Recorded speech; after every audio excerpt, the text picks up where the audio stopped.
మీ ఎలాంటి వ్యాపార ప్రకటనలకైనా వెంటనే మా ఛానల్ సంప్రదించండి. ఓం సదాశివసమారంభాం వ్యాసశంకరమధ్యమాం అస్మదాచార్యపర్యంతాం వందే గురుపరంపరాం. జ్యోతిషశాస్త్రాన్ని భావితరాల వారికి ప్రసాదించిన ఋషుల యొక్క పాదపద్మాలకి నమస్కారం చేసుకుంటూ, అలాగే నాకు ఈ జ్యోతిష విద్యను నేర్పిన గురువర్యులు జ్యోతిష బ్రహ్మ కీర్తిశేషులు శ్రీ ఈరంకి సూర్యనారాయణమూర్తి గారు, సూర్య శ్రీ దైవజ్ఞ గారి యొక్క పాదపద్మాలకి నమస్కారం చేసుకుంటూ, ఓం శ్రీ మహాగణాధిపతి నమః, శ్రీ గురుభ్యో నమః, హరి ఓం. వీక్షకులందరికీ నమస్కారం.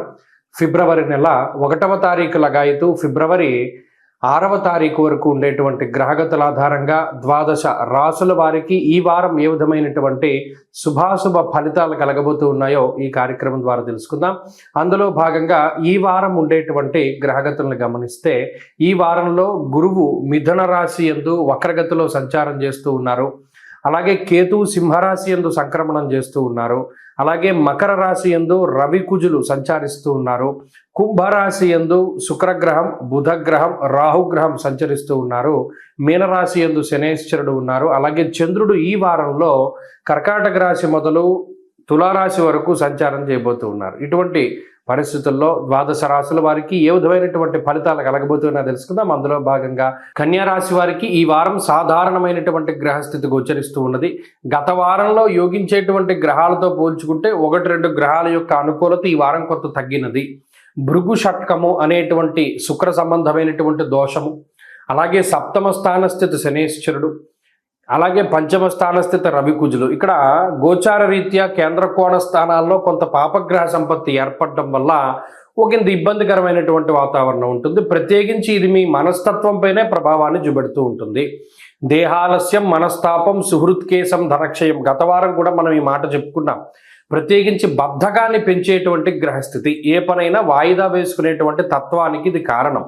అయితే ఈ వారంలో ప్రధానంగా జన్మరాశి స్థిత చంద్రుని యొక్క స్థితి వారాంతంలో గురు, శుక్ర, శనివారాల్లో కలుగుతోంది. కాబట్టి శరీర సౌఖ్యం, ఆరోగ్య అన్నది శాస్త్రం.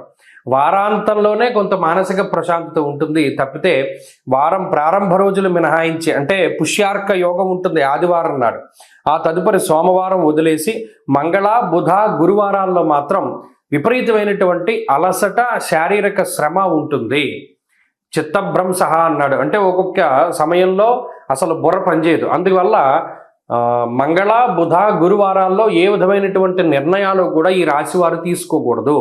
ఆ 3 రోజులు ఈ వారంలో కొంత ఇబ్బంది పెడుతూ ఉన్నాయి. అందువల్ల ఆ రోజుల్లో ముఖ్యమైనటువంటి పనులు చేయకుండా ఉండడము, లేదా ఏదైనా పెట్టుబడులు పెట్టవలసి వచ్చినప్పుడు ఆగడము, ఏదైనా వస్తువు కొనవలసి వచ్చినప్పుడు ఆగడము, ఇటువంటివన్నీ కూడా చెప్పదగినటువంటి సూచన. ఆ తదుపరి మరలా శుక్రవారం లగాయతూ మంచి గ్రహస్థితి ఉన్నది. బుధుడు కూడా 6వ స్థానమందు యోగిస్తూ ఉన్నారు. రాహుతో కలిపి యోగిస్తూ ఉన్నటువంటి కారణం చేత గౌర్భూమి శత్రునాలాభ అన్నది శాస్త్రం. ప్రత్యేకించి శత్రువులు మీ మీద దాడి చేయాలని చూస్తే వారికి వారే గోతులు తీసుకున్నట్టు ఉంటుంది. మిమ్మల్ని ఎవరు ఏమి చేయలేరు. అక్కడ శత్రుస్థానమందు బుధరాహువుల యొక్క యుతి ఎప్పుడైతే ఉంటుందో, మిమ్మల్ని డైరెక్ట్గా దెబ్బకొట్టాలి అన్నా లేదా ఇండైరెక్ట్గా దెబ్బకొట్టాలి అని ఎవరైనా శత్రువులు చూస్తే అది వారికే రివర్స్ తగులుతుంది. మిమ్మల్ని ఎవరు ఏమి చేయలేరు. ఇది గొప్ప బలమైనటువంటి గ్రహస్థితి. కాబట్టి అటు గౌర్భూమి శత్రునాలాభం, శత్రువుల వల్ల మీకు లాభమే జరుగుతుంది కానీ నష్టం వాటిల్లదు. ఈ వారంలో ప్రధానంగా అది చూస్తారు కూడాను. పలానా వాడు నాకు చెడు చేయాలనుకున్నాడో వాడికే చెడు జరిగింది, దానివల్ల నాకు మంచి జరిగిందని ఎవరికైనా చెప్పుకునేటువంటి పరిస్థితులు ఉంటాయి. అలాగే మానసిక సంతోషం ఉంటుంది, ఆర్థిక లాభం ఉంటుంది, శత్రు విజయం ఉంటుంది, అలాగే మనసు ఉల్లాసంగా ఉంటుంది ఈ వారంలో కన్యారాశి వారికి. అటు ఆర్థికంగా, ఆరోగ్యపరంగా పరిస్థితులు బాగున్నాయి. ఉద్యోగపరమైనటువంటి విషయాలు సానుకూలంగానే ఉన్నాయి. ఈ వారంలో మరింత అనుకూలమైనటువంటి ఫలితాలని కన్యారాశి వారు పొందడానికై ఎక్కువగా ఈ రాశివారు దక్షిణామూర్తి యొక్క ఆరాధన చేస్తూ ఉండడం చెప్పదగినటువంటి సూచన.